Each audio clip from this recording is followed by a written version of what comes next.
The sea pulled so far back that people walked onto the ocean floor, and by the time we understood what that meant, it was already too late. The earthquake struck offshore, the seabed lifted, and the ocean pulled itself away from the land before returning as a wall of water. I was on the beach when the sea disappeared. It was early, still cool enough that the sand hadn't heated up yet. Families were already out, laying towels, unpacking bags, pointing children toward the water. Fishermen were bringing in small catches, boats rocking gently in the shallows. Nothing felt wrong. Then the water began to move. At first, it was subtle. A strange stillness, like the tide had paused mid-breath. The small waves stopped breaking. The surface smoothed out, glassy and quiet. People noticed because it didn't make sense. The ocean doesn't just stop.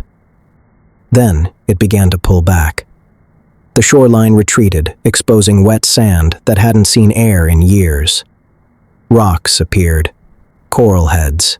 Fish flopped and glittered in the sunlight, stranded and gasping.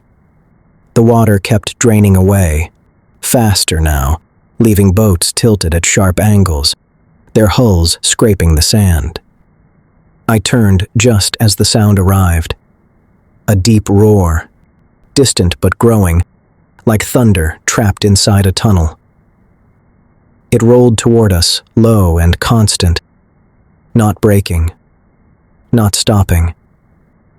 The water at the horizon had risen into a dark line, stretching across everything I could see. It was coming back. People froze. For a moment, it didn't look fast, just large. Then it surged forward, the line rising, folding over itself, transforming into a moving wall that swallowed the beach in seconds. I ran. The sand shifted under my feet, suddenly slick as water rushed back over it. I could hear screaming behind me, sharp and panicked now. The sound of the wave filled everything, drowning out voices, drowning out thought. The water hit with force that felt solid. It knocked me forward, slammed into my legs, my chest, my back. I tumbled, rolling, choking as salt water filled my mouth and nose. Something hard struck my shoulder. Another impact caught my head. I couldn't tell what was water and what was debris anymore. I grabbed onto something without seeing it. Wood. A door. Part of a boat. I don't know. It pulled me with it as the wave carried everything inland. Buildings cracked. Walls folded. The sound of breaking concrete and splintering wood layered over the roar of the sea. When the water slowed, I found myself pressed against the side of a building that was no longer upright. The street was gone. Where it had been, there was moving water filled with pieces of the world. Furniture, roof tiles, trees torn out by the roots. Cars bobbed and spun, crashing into each other like toys. People clung to whatever they could reach, faces white with shock. Some were not moving. The water began to pull back again. Not gently. It dragged at everything, trying to take it back with it. People who had survived the first surge were pulled off their footing, yanked toward the sea. Those who had climbed onto higher ground held on desperately, fingers digging into cracks and edges. I let go at the last moment, scraping skin as I grabbed a broken railing and held on until my arms shook. The water receded, leaving destruction behind. There was no time to understand what we were seeing. Someone shouted that more waves were coming. They were right. The second wave arrived higher than the first. It came faster too. It crashed through what little remained standing, tearing apart buildings that had survived the initial impact. The force was brutal, efficient. Anything weakened was erased. I climbed, up a staircase that had lost its lower steps, onto a roof that groaned under the weight of people scrambling up. We pulled one another without speaking, hands slipping, nails tearing, doing whatever it took to get above the waterline. From there, we watched the sea move through the town. It did not surge and retreat like normal waves. It flowed, relentless, back and forth, each pass rearranging what was left. Fires burned where gas lines had ruptured, flames flickering on water that carried oil and debris. The sound was constant.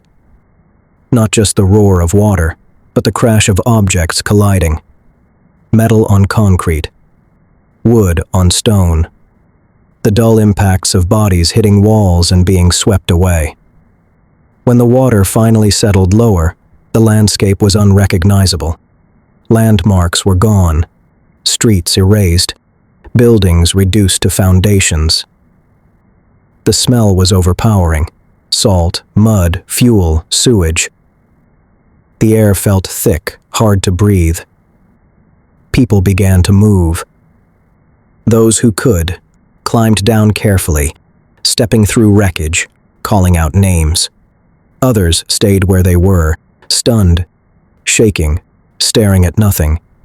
Injuries were everywhere. Cuts, broken bones, heads bleeding. Shock written across faces. Children cried for parents who did not answer. Parents searched frantically, lifting debris, calling names into spaces that no longer existed. Some found people alive, pulled from pockets of air beneath collapsed structures. Many did not. Boats appeared from inland waters, from harbors farther away, from anywhere that still had something that could float. They moved through what had been streets, rescuing people from rooftops, trees, the remains of buildings. The waves had hit without warning. There had been no sirens, no alarms, no instructions to evacuate. The earthquake that caused it had been felt far away, barely noticeable where we were. By the time the sea withdrew, it was already too late. News came slowly. The disaster was not local. It was everywhere. Entire coastlines across multiple countries had been hit. Villages wiped out. Cities flooded. Islands devastated. The same wall of water had raced across the ocean, striking place after place with the same violence. The numbers grew by the hour. Thousands dead. Then tens of thousands. Then more. The scale was impossible to grasp. Bodies lay where they had been carried, lined up for identification when possible, buried quickly when not. Aid arrived. Helicopters dropped supplies. Trucks brought water, food, medical care. Doctors worked without rest. Volunteers dug through rubble with their hands. Survivors were moved to camps, then to anywhere that could hold them. The sea had taken homes, families, histories. In the days that followed, the smell lingered. The silence, too. Without traffic, without crowds, without the ordinary noise of life, the damaged areas felt hollow. Birds returned slowly. People watched the ocean differently after that. No one trusted the tide. Children were kept close. Any unusual movement of the water drew immediate attention. The memory of the sea pulling back stayed vivid, a warning burned into the mind. Years later, the beaches were rebuilt. Hotels returned. Markets reopened. Tourists came back, laying towels on sand that had been replaced. From a distance, it could seem as if nothing had happened. But those who were there never forgot the morning the sea left. The moment curiosity turned to fear. The earthquake struck far away. The ocean emptied itself, and when it came back, it erased everything it touched.